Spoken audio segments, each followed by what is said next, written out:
बिस्मिल्लाहिर्रहमानिर्रहीम। अस्सलाम वालेकुम नाज़रीन, आप यूट्यूब चैनल देख रहे हैं। मैं इमरान ख़ान हूँ। एक और आलमी इन्वेस्टिगेशन सामने आई है सहाफ़ियों की, और ये एक डाटा है जिसको दुबई अनलॉक्ड का नाम दिया गया है। और दुबई में जो गैर मुल्कियों की जायदादें हैं उनका रिकॉर्ड सामने आया। मैं आपको यहाँ पे क्लियर कर दूँ, जो कंपनियों के नामों के ऊपर जायदादें हैं वो नहीं है इसमें। जो शख्सियात के नामों के ऊपर जायदादें हैं उनका जिक्र मौजूद है। अब ये जो जायदादें गैर मुल्कियों ने दुबई में हासिल कर रखी हैं, इनकी जो मालियत है वो 400 अरब अमरीकी डॉलर्स हैं। 400 अरब अमरीकी डॉलर की मालियत है, और ये एक बहुत बड़ा एक स्कैम कह लें इसको आप, बहुत बड़ी खबर कह लें इसको आप, आलमी सतह की खबर है। अच्छा, जायदादों का इंकशाफ हुआ जिसमें पाकिस्तानियों की जो जायदादें हैं वो दुनिया में दूसरे नंबर पे। पहले नंबर पे जो है वो भारत है, और दूसरे नंबर पे जो है उसमें पाकिस्तान है। तीसरे नंबर पे बरतानिया है, फिर सऊदी अरब है, फिर इस तरह बहुत सारे मुल्क हैं। तो 400 अरब रुपए की जायदादें, और इनका तफसीली जायदा इसके अंदर मौजूद है। वो जायदादें शामिल नहीं हैं जो कंपनियों के नामों पे ख़रीदी गई हैं और जो कमर्शियल इलाकों में मौजूद हैं। ये ज़्यादातर रेजिडेंशल जायदादें हैं और शख्सियात ने अपने नामों के ऊपर ख़रीदी हुई हैं। 58 ममालिक के 74 मीडिया आउटलेट्स के नामा निगारों के साथ 6 महीने की तहकीकात के बाद इस मंसूबे को अंजाम दिया गया। इसमें बहुत सारे सज़ा याफ्ता मुजरिमों, मफरूर मुल्ज़िमान और सियासी शख्सियात को बेनकाब किया गया है, जिन्होंने हाल ही में दुबई में कम अज़ कम एक जायदाद की मलकियत हासिल की है। और द न्यूज़ और डॉन, ये 2 पाकिस्तान के अखबारात हैं जो इस मंसूबे में शराकतदार थे या इसमें हिस्सादार थे। तो पाकिस्तानियों की जो जायदादें हैं वो 11 अरब डॉलर्स की हैं। पाकिस्तान 1 अरब डॉलर के लिए IMF के तरले करता है, मिन्नत करता है, और पाकिस्तानियों ने सिर्फ शख्सियात के नाम के ऊपर रेजिडेंशियल एरियाज़ के अंदर कमर्शियल प्रॉपर्टीज़ आप निकाल दें अभी, और जो कंपनीज़ के नाम के ऊपर प्रॉपर्टीज़ ली हैं वो भी आप अभी निकाल दें, उनको शामिल करें तो शायद ये दुगना भी हो सकता है। लेकिन जो शख्सियात ने अपनी फैमिली के नाम के ऊपर जो प्रॉपर्टीज़ ली हैं वो लगभग 11 अरब अमरीकी डॉलर्स की हैं, और 17,000 पाकिस्तानियों ने दुबई में 23,000 जायदादें ख़रीदी हैं। अब आ जाए इस बात पे कि इसमें सही क्या है और गलत क्या है। देखिए, जिस तरह का पाकिस्तान के अंदर लॉ एंड ऑर्डर है, या जिस तरह की पाकिस्तान के अंदर एक अनस्टेबिलिटी है, पाकिस्तान के हालात में इस्तेहकाम नहीं आता, मार्केट स्टेबल नहीं होती, हुकूमतें बार बार गिराई जाती हैं, मर्ज़ी की हुकूमतें बनाई जाती हैं, रूल ऑफ लॉ नहीं है। बहुत सारे ऐसे पाकिस्तान में मसाइल हैं जिनकी वजह से पाकिस्तानी अपने मुस्तकबिल को सिक्योर करने के लिए, जिनके पास भी पैसा है वो पाकिस्तान से बाहर जायदादें बनाते हैं, क्योंकि लोग अपना पैसा वहाँ लेकर जाते हैं, वहाँ पे जायदादें बनाते हैं जहाँ पे वो अपने आप को, अपने पैसे को और अपनी फैमिली को वो महफूज रख सकें। तो पाकिस्तान से भी 23,000 के करीब पाकिस्तानी हैं जिन्होंने दुबई में जायदादें बनाई हैं। यूरोप में जो है वो इससे बहुत बड़ी तादाद में है। अब तो सऊदी अरब में बहुत सारे पाकिस्तानी हैं जो वहाँ पे भी कुछ ना कुछ ऐसा ही कर रहे हैं। इवन गल्फ़ के बाकी ममालिक में भी, और सेंट्रल एशिया में भी। तो पाकिस्तानी हर तरफ दुनिया में जा रहे हैं, प्रॉपर्टीज़ बना रहे हैं।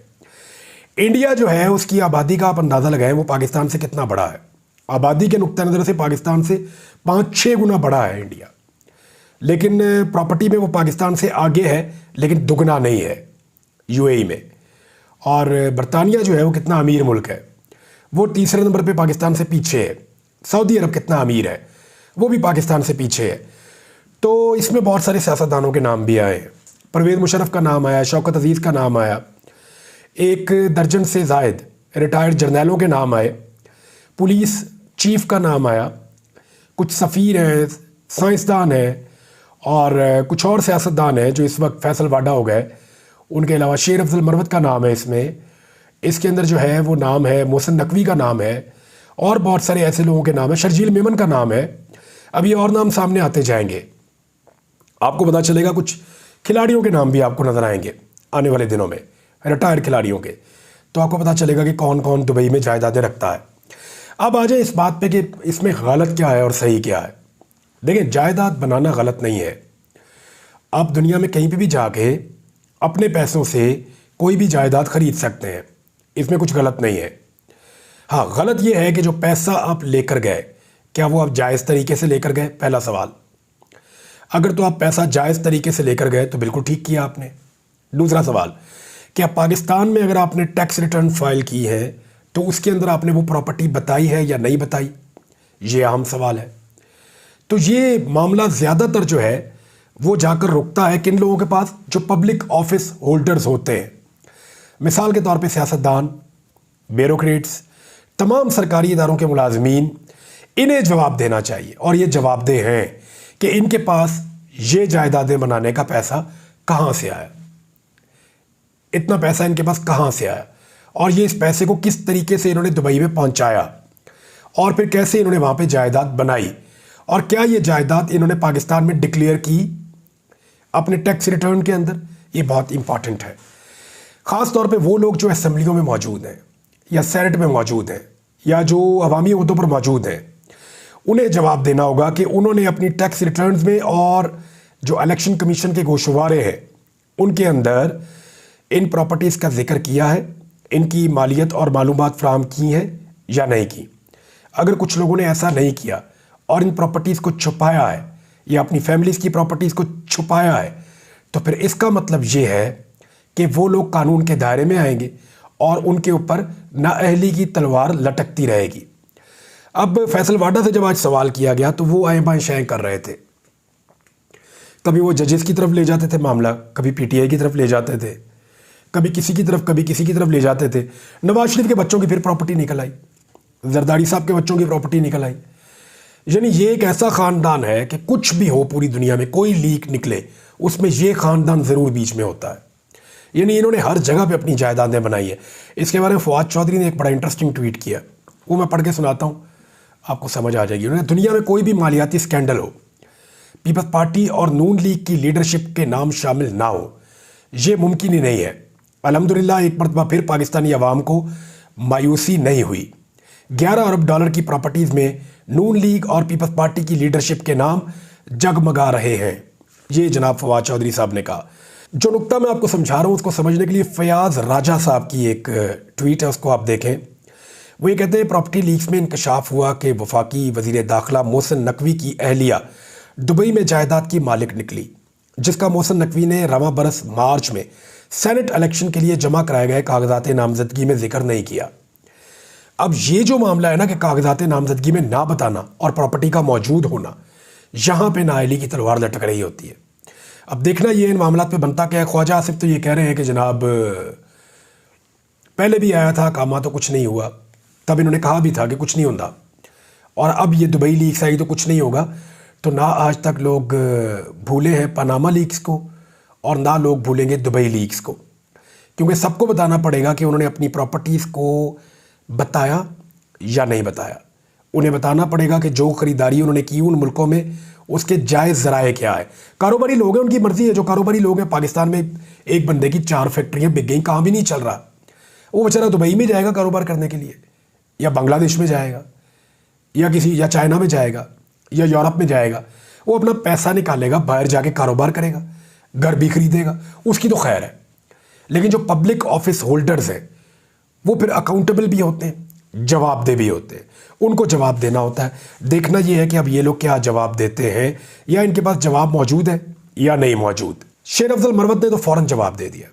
शेर अफजल मरवत ने कहा, जी मेरे पास बिल्कुल प्रॉपर्टी है और मैंने इसको बाकायदा अपने तमाम टैक्स रिटर्न्स में और अपने गोशवारों में बाकायदा बताया हुआ है। 2018 से लेकर अब तक सब जानते हैं, 6 साल से, कि मेरे पास दुबई में एक अपार्टमेंट मौजूद है और उसको मैंने बाकायदा डिक्लेयर किया हुआ है। तो अगर इस तरह सबने किया हुआ है, फैसल वाडा ने, मोहसिन नकवी ने, बाकी सब ने, फिर तो कोई प्रॉब्लम नहीं है। लेकिन जिसने नहीं किया ना, वहाँ प्रॉब्लम पैदा हो जाता है। नाज़रीन, इमरान खान साहब ने अडियाला जेल से एक और स्पेशल पैगाम भेजा है, लेकिन याद रखिएगा कि जो बड़ी खबर है वो ये है कि कल सुबह 11 बजे अदालती फैसले के मुताबिक इमरान खान साहब वीडियो लिंक पे सुप्रीम कोर्ट ऑफ पाकिस्तान के जजेस से मुखातिब होंगे। इमरान खान, जिनको बहुत अरसे से लोगों ने ना सुना है ना देखा है, कल उन्हें देखने का एक मौका मिल सकता है। मेरी कुछ सहाफ़ियों से बात हो रही थी, वो ये बता रहे हैं कि टेक्निकली हुकूमत फंस गई है। काजी फ़ायद ईसा साहब ने ऑर्डर जारी कर दिया है।